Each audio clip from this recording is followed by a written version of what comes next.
Welcome to WebVo, the web devotion by Salt and Light Youth Group. I am Kevin Fletcher, youth pastor here at Friendship Baptist Church. So we are continuing our series on courage. And this week we're learning how to stand firm in our courage. And a lot of times, in order for us to stand firm in our courage, we have to understand that necessarily the strength to do this isn't from us, but rather comes from God. See, because we'll give into the world, right? We will follow what is easy, kind of take the path of least resistance, do what everybody else is doing. But it takes a lot of faith and a lot of strength to stand up against the flow and to go against the grain. So and that strength and that courage comes from our God. And our God is a mighty God. He is a great God. And we tend to put God into a little box and maybe see him as not as great as he is. And we're going to look at a verse today, Psalm 139.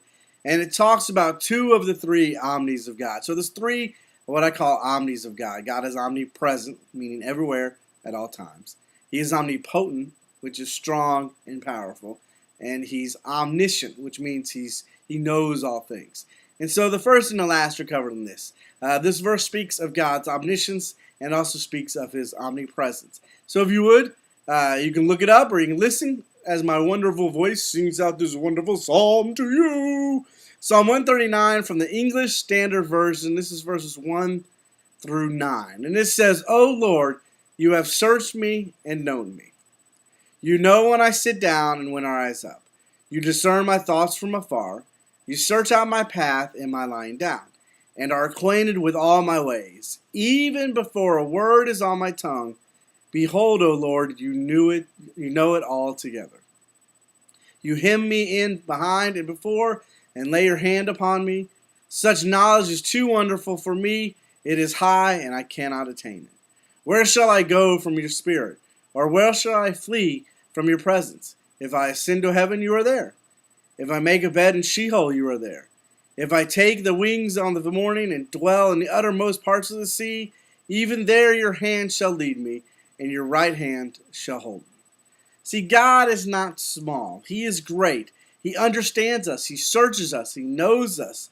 He knows us even better than we do, because we can fake ourselves, right? Oh, I'm really not that way. I'm really not this person I want to be.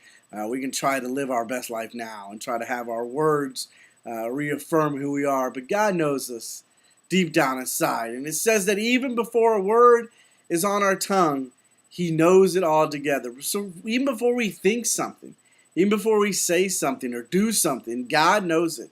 See, he's not limited to this space and time like we are. His thoughts and his actions and his ways are so much higher. It says that they are so much higher than I cannot attain it, says the psalmist.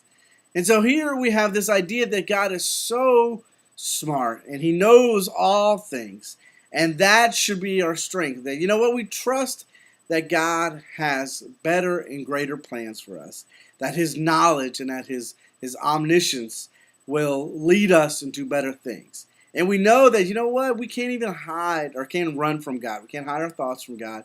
We can't run from God, because the psalmist also says in here about his omnipresence. That if we were to go up to heaven, bing, there he is. We go down to Sheol, we go to hell, bing, there he is. We go to the deepest parts of the sea, bing, there he is. We go to the heavens and the high in the sky and, to the club to tear it up, whoop, whoop, whoop, bing, there he is. And so God is everywhere. God is all powerful. He's all knowing, and he's always present. And so take comfort in that. Take joy in that. Take solace in that your God is great.